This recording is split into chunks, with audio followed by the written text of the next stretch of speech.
بسم الله الرحمن الرحيم. أهلا بحضراتكم وحلقة جديدة من برنامجكم تخطيف مع شريف. الأهلي يهدر فوزا سهلا ويهدي الزمالك تعادل ما كانش في الحسبان. اتقدم النادي الأهلي بهدف حكاية ورواية من صلاح محسن، وتعادل الزمالك مع سهو دفاعي من هدف لفرجاني ساسي. ضيع النادي الاهلي 6 اهداف، 6 اهداف محققه في قلب ال6 ياردة وفي قلب ال18. استحواذ بشكل كبير ما استغلش النادي الاهلي تردد الزمالك وبدايته الدفاعيه، بيلعب من غير مهاجم وتكتل ورا في الدفاع. وفي الشوط الثاني حتى التغييرات كلها دفاعية وتأمين لوسط الملعب. بيضيع النادي الاهلي سواء عن طريق حسين الشحات، بيروح مرة واتنين وكل الفرص هو والجون بيضيع.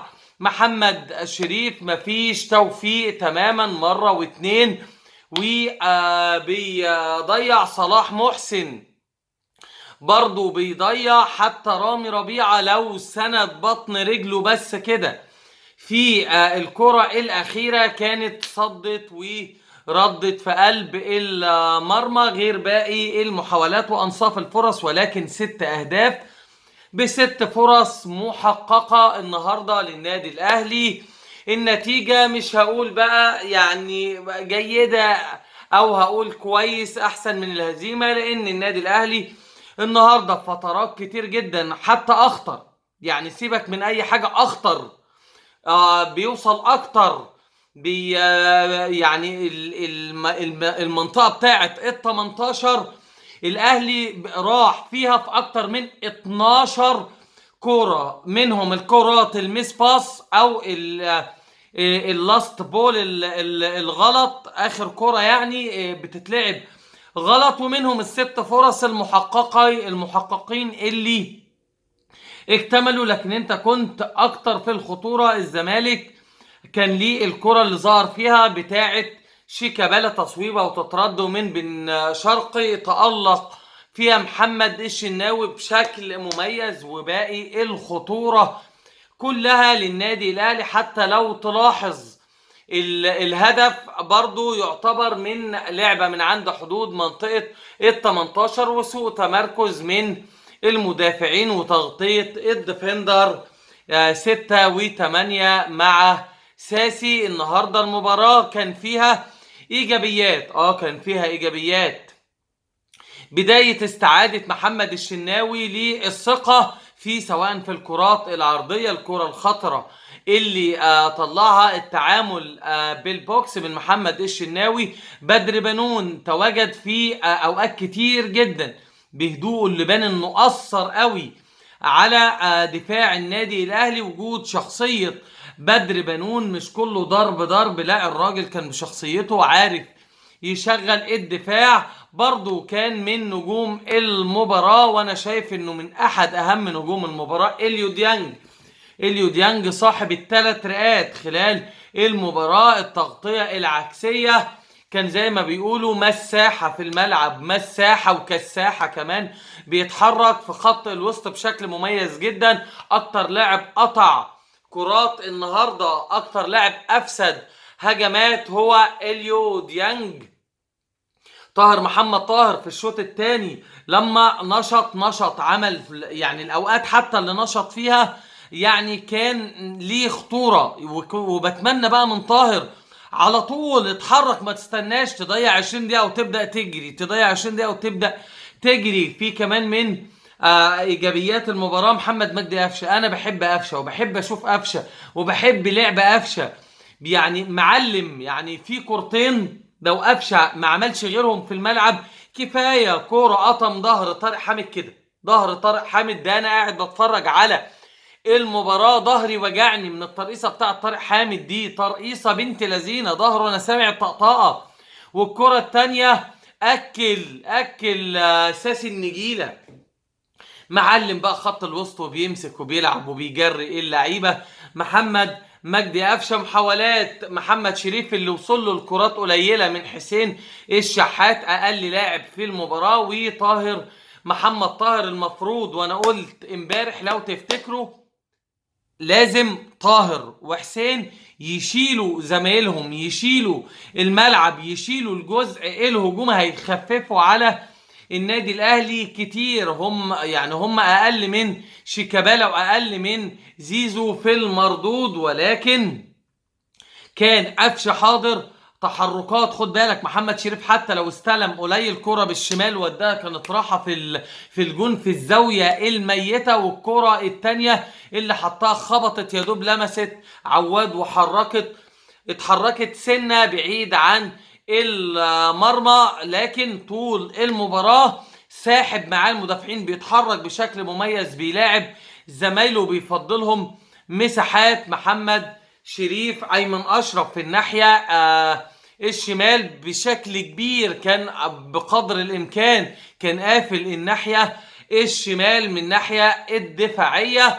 كمان في نقاط لازم ناخد بالنا منها قوي، ثنائيه ديانج والسوليه. يعني ديانج وجوده بيدي اريحيه شويه للسوليه انه يتحرك في اجزاء الملعب، قاعدة المثلث وراسه، يعني بيتحرك قاعدة مثلث، وكمان بيعمل راس مثلث بشكل رائع جدا. عمرو السولية من ايجابيات المباراة كمان يعني ان بدأ رامي ربيعة يعني في غلطة في اول المباراة، ولكن وجوده ماتش على ماتش على ماتش على ماتش استعاد جزء من مستواه باقي، بس الثقة والهدوء مش هيغلط. يعني رامي ربيعة الاخطاء اللي عنده حتى النهاردة تسرع، يعني لو هدي شوية رامي ربيعة هيبقى افضل. اداء الحكم كان يعني، خلونا برضو نتكلم بصراحة، خلونا الاول نمسك الفار. زفت زفت زفت زفت.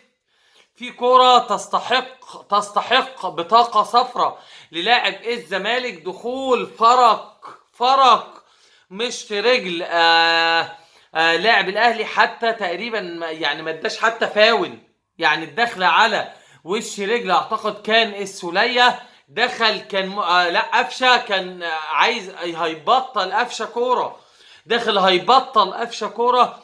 اللعبة على وش قفشه، وقف ثبته بجسم قفشه كله. مثلا ال70 كيلو بيطير في ناحية، ومشط رجلك بالأربطة بيبقوا متثبتين تحت رجل لاعب الزمالك. وللأسف الفار لا اتكلم ولا قال حاجة. كرة تانية بدر بنون للأسف اتعادت مرة واتنين، والفار محمود عاشور ما المشبوه ده بطل فيلم المشبوه. بيتشد بدر بنون، باين ايده ماسكة كده بنفس الكرة، فمش قادر يحط رجله، تشد عكس بعد عن الكرة. والحكم قال لك خلاص انا ما شفتهاش. طيب الفار يا فار، كرة واثنين وثلاثة، ازاي ما تتعادش؟ كرات تستحق بطاقة صفراء. يعني الكرة بتاعت صلاح محسن سند الكرة رايح انفراد، يعني ساند رايح انفراد حتى ما اداش بطاقة صفراء. كرة تانية، الكرة اللي محمد شريف نيم فيها الونش واكله النجيلة، فسند الكرة وراح الونش، راح تف في وش الحكم تقريبا من كلامه وهيضربه بالروسية، وباين الكلام انت ما بتشوفش. وللأسف الحكم حتى ما طلعش بطاقة صفراء. النادي الاهلي خلص مباراة الزمالك، طلع منها بأقل الخسائر. اقفل بقى صفحة الزمالك، ولازم تستعد لمباراة صن داونز يوم 15 عندك هنا في القاهرة. يوم 15 الساعة 9 مساء في القاهرة مباراة النادي الأهلي وصن داونز. 15 مايو اللي جاي عندك بقى يوم 11 12 13 14، 4 أيام ما فيهمش ماتشات.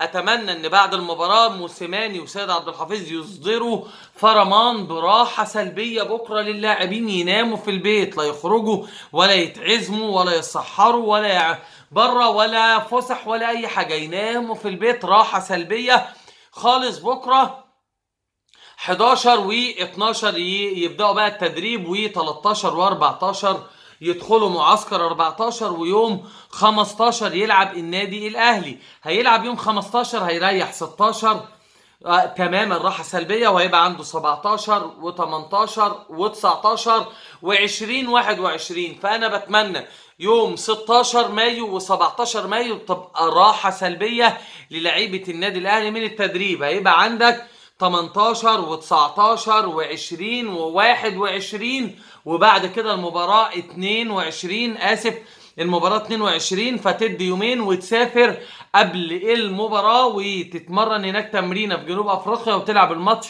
22. فهيبقى عندك من بعد مباراة الذهاب 15 16 و17 و18 و19 و20 21 6 ايام. ادي يومين او يوم على الاقل راحة سلبية ويومين تدريب ويوم سافر جنوب افريقيا في طياره خاصه. يبقى عندك يوم كمان تريح وتلعب يوم 22 في جنوب افريقيا مباراه دور ربع النهائي قبل ما تخلصها وتستعد يوم 28.